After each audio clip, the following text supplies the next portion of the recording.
A falta de justiça, no caso Marcos Valério, está nas mãos do Supremo Tribunal Federal. Então esse sangue está nas mãos dos ministros do Supremo Tribunal Federal. Ronan Maria Pinto, se não fosse pago, ele ia entregar o Lula como mentor do assassinato de Celso Daniel. E que havia indícios, inclusive, de que Celso Daniel foi empalado. Hoje eu já tenho proteção da Polícia Federal, então me sinto à vontade para falar sobre a ligação do Alexandre de Moraes com o PCC.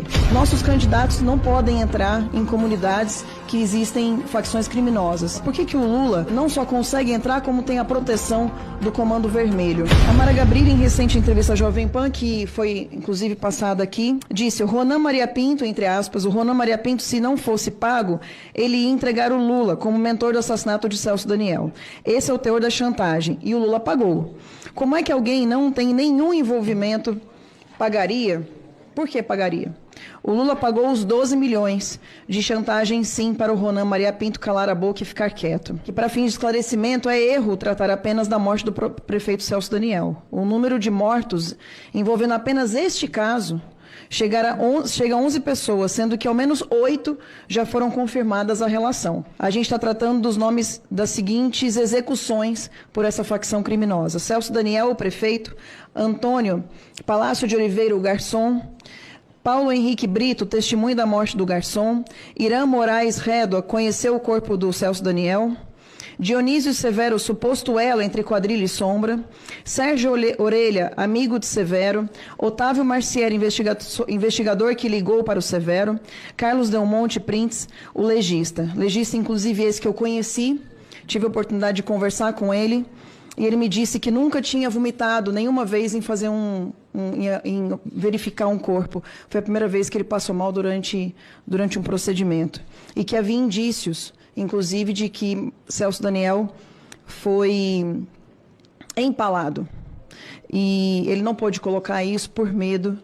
E é a primeira vez que eu falo isso publicamente. Eu acho que precisa constar. Infelizmente, a gente não vai conseguir confirmar, porque ele foi assassinado. Então, é só a ponta do iceberg. Essa série de execuções podem ter sido apenas a ponta de iceberg de um esquema gigante construído pelo Partido dos Trabalhadores.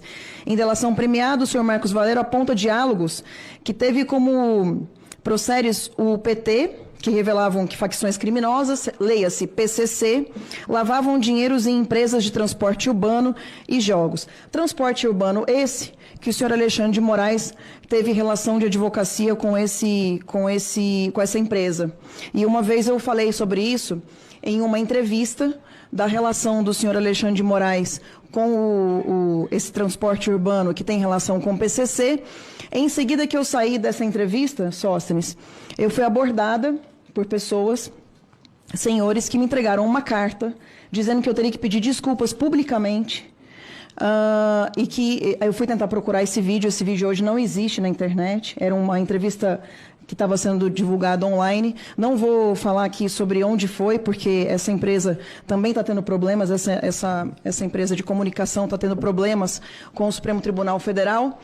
E foi abordada e disseram o seguinte: você vai publicar esse pedido de desculpas hoje ao Alexandre de Moraes e não volte mais a falar do assunto. Eu fiquei calado durante 3 anos, isso foi há 3 anos atrás, mas eu acho que é importante voltar a falar, porque, sinceramente, a gente chegou num ponto em que não dá mais para ficar quieto e aguentar essas pressões. Hoje eu já tenho proteção da Polícia Federal, então me sinto à vontade para falar sobre a ligação do Alexandre de Moraes com o PCC. E o último tema que eu gostaria de tratar é sobre o último dia 16 de outubro. A gente teve o primeiro debate presidencial do segundo turno das eleições. Em um dado momento, o candidato Lula disse: eu sou o único candidato a presidente da República que tenho coragem de entrar em uma favela sem colete de segurança, e já não é de agora, quando era presidente eu entrava. A gente sabe qual é a razão da restrição de entradas em favelas, né?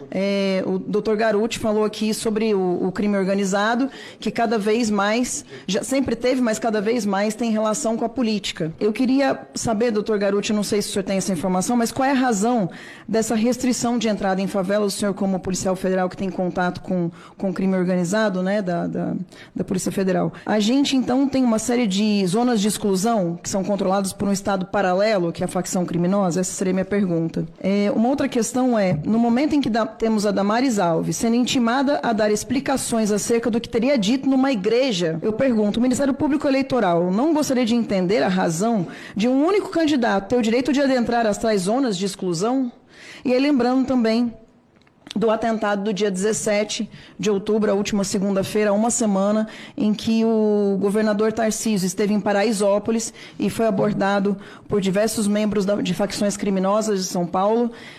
Um membro, inclusive, foi morto pela Polícia Militar. Gostaria de parabenizar a Polícia Militar pelo trabalho de proteção ao Tarcísio.